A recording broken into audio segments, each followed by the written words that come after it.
यजामहे सुगन्धिं पुष्टिवर्धनम्। नमस्कार फ्रेंड, मैं आचार्य रेखा चंद अपने YouTube चैनल एस्ट्रो रेखा में आपका बहुत बहुत स्वागत अभिनंदन करती हूँ।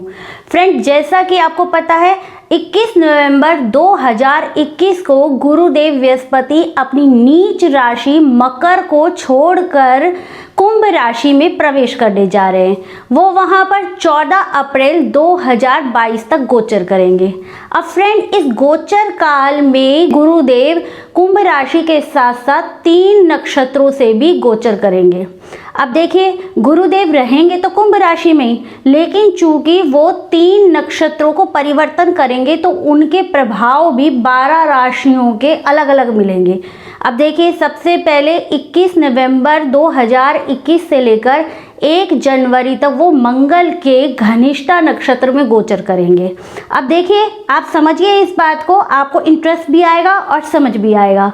जब मंगल और गुरु का आपसी कंजक्शन बनेगा, मतलब कुंभ राशि में तो गुरुदेव रहेंगे ही रहेंगे और मंगल का नक्षत्र से गोचर करेंगे, तो ऐसे में गुरु और मंगल का कंजक्शन बनेगा। अब इस कंजक्शन का प्रभाव क्या होगा? ये बहुत ही शुभ कंजक्शन माना जाता है फ्रेंड्स। इस कंजक्शन के कारण व्यक्ति में परोपकार की भावनाएं बलवती होती है।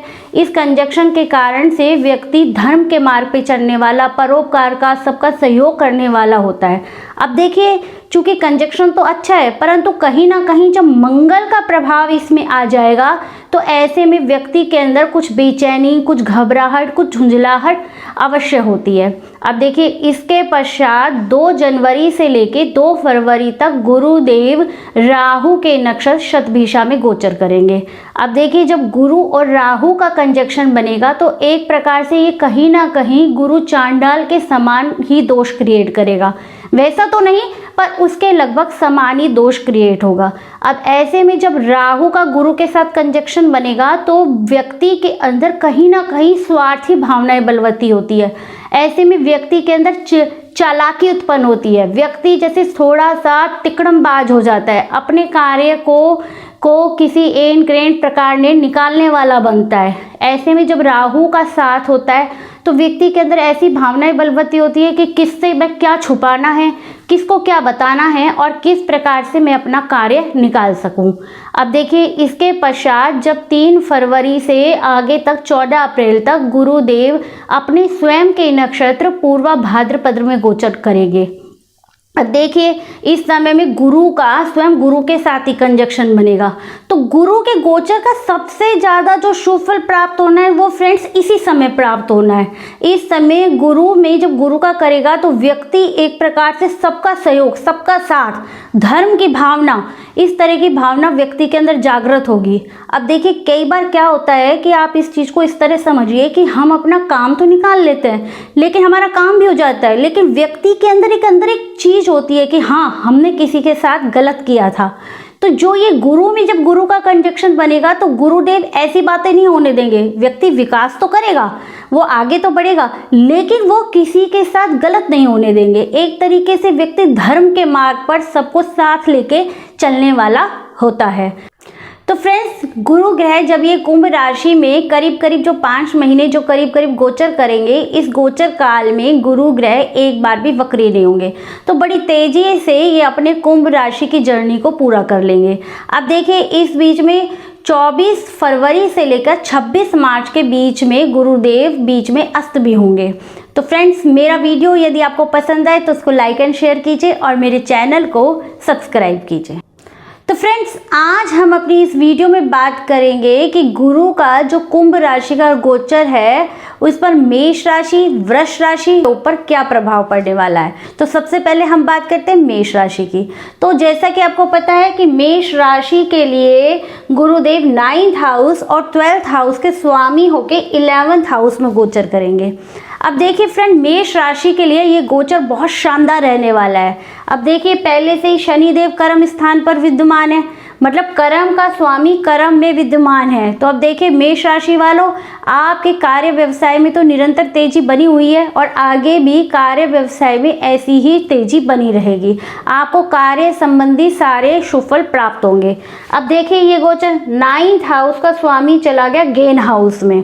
अब देखिए जब 9th हाउस भाग्य भाव का स्वामी गेन हाउस में जाएगा तो कहीं ना कहीं आपके प्रॉफिट में बढ़ोतरी होगी। ऐसे में जो नौकरी पेशा जातक है उनको प्रमोशन की प्राप्ति होगी और आपके स्थान परिवर्तन का भी योग बनेगा। अब देखिए ये जो स्थान परिवर्तन होगा वो आपका किसी दूसरे शहर में जाकर नहीं होगा, वरन अपनी ही जगह पर आपको स्थान परिवर्तन मिलेगा। अब देखिए आप इस बात को इस तरह भी समझ सकते हैं कि आप कोई कार्य व्यवसाय करते हैं, आपके पास एक छोटा ऑफिस है या कोई छोटी दुकान है, तो इस समय आप उसको नई बड़ी दुकान या बड़ा ऑफिस बनवा सकते हैं, उसमें जाके कार्य कर सकते हैं। तो इस प्रकार से ये स्थान परिवर्तन आपको शुभ रहने वाला है। अब देखिए इस समय पे आप ऊर्जावान रहेंगे, आपकी सेहत अच्छी रहेगी। इस तरह से मेष राशि के लिए ये गोचर बेहद शानदार रहने वाला है। अब देखिए फ्रेंड, जैसा कि आपको पता है कि मेष राशि में गुरुदेव बृहस्पति ग्रह 9th हाउस और 12th हाउस का स्वामी है। अब ये 9th हाउस और 12th हाउस के स्वामी होकर 11th हाउस में गोचर कर रहे हैं। अब जैसा कि आप सबको पता ही है कि गुरुदेव की दृष्टि में अमृत होता है। अब देखिए 11th हाउस से जब वो अपनी 5th दृष्टि से 5वीं दृष्टि से 3rd हाउस की तरफ देखेंगे तो ऐसे में मेष राशि वालों आपको 3rd हाउस के सारे कारक तत्वों में शुभ फल प्राप्ति होगी। आपके यदि छोटे भाई बहनों से कोई विवाद चल रहा था तो ऐसे समय में उनसे संबंध सुधरते नजर आएंगे। आपकी यात्राएं होंगी कार्य व्यवसाय संबंधित और उन यात्राओं से आपको लाभ प्राप्त होगा।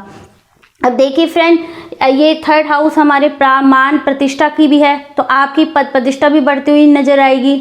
और जब गुरुदेव अपनी 7वीं दृष्टि से 5th हाउस को देखेंगे तो ये समय आपकी संतान के लिए उन्नति कारक होगा। आपकी संतान से आपकी अच्छी बॉन्डिंग बनेगी, उन्नति करती हुई संतान नजर आएगी।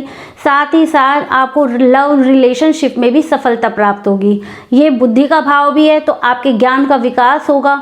ये स्टूडेंट वर्ग का यदि कोई कंपटीशन एग्जाम दे रहे हैं इस समय में तो इस समय में उसका परिणाम आने वाला है, तो ऐसा परिणाम आपकी आशा से कहीं अच्छा आएगा।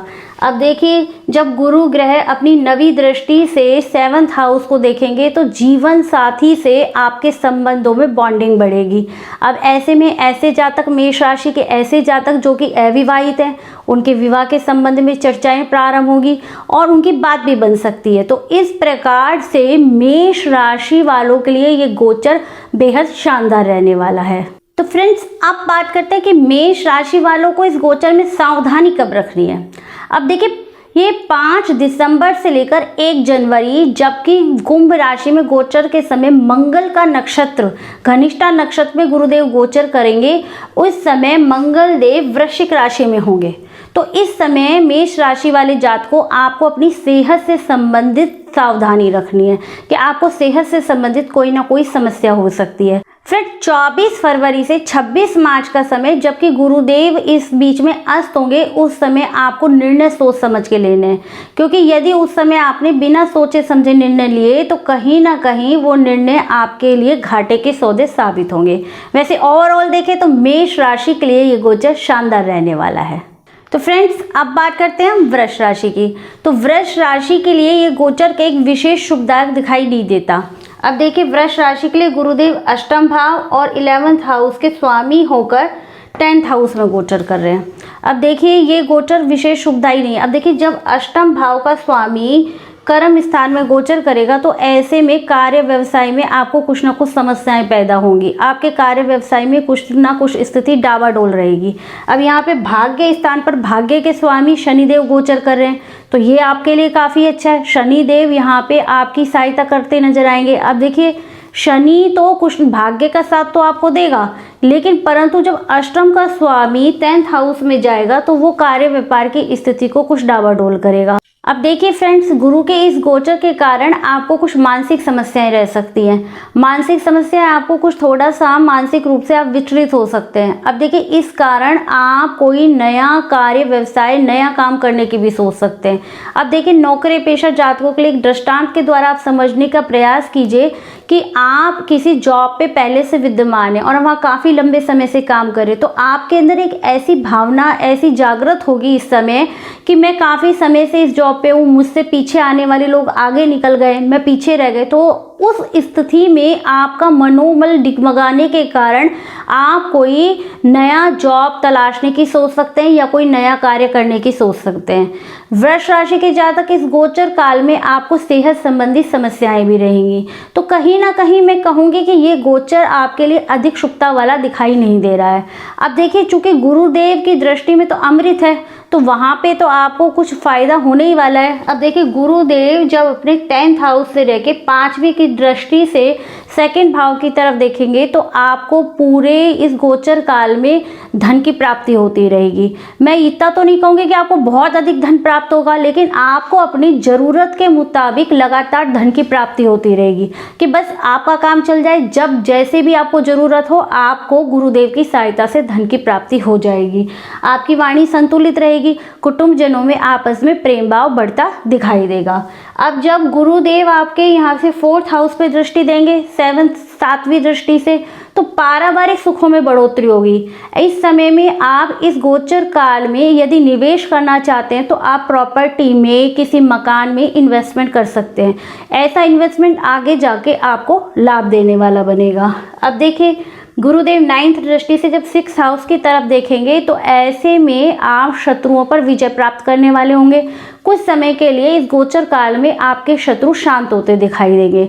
अब देखिए, यदि आप कोई अदालती संबंधी कार्य करें तो उसमें आपको फायदा होने वाला है। यदि आपने कोई लोन इत्यादि लिया हुआ है तो ऐसा लोन आप चुकाने में सक्षम होंगे। तो कहने की बात है कि ओवरऑल ये गोचर अगर हम कार्य व्यवसाय की दृष्टि से देखें तो कुछ स्थिति अशुभता ही दिखाई देती है, लेकिन पारिवारिक दृष्टिकोण से ये गोचर शुभ ही दिखाई देता है। अब यदि हम वृष राशि के लिए सावधानी की बात करते हैं तो फ्रेंड, आपको 21 नवंबर से लेकर 4 दिसंबर तक अपने जीवन साथी की सेहत का ध्यान रखना है। जबकि गुरु का गोचर मंगल के नक्षत्र पे रहेगा, उस समय जब मंगल तुला राशि में रहेंगे, ऐसे में आपके जीवन साथी के स्वास्थ्य संबंधी कुछ समस्याएं हो सकती हैं। फ्रेंड, 24 फरवरी 2022 से लेकर 26 मार्च 2022 तक जब गुरुदेव अस्त रहेंगे, उस समय में आपको कुछ वृष राशि के जात को धन संबंधी समस्याएं आ सकती है। तो वैसे देखा जाए तो ओवरऑल ये गोचर मिश्रित ही दिखाई देता है।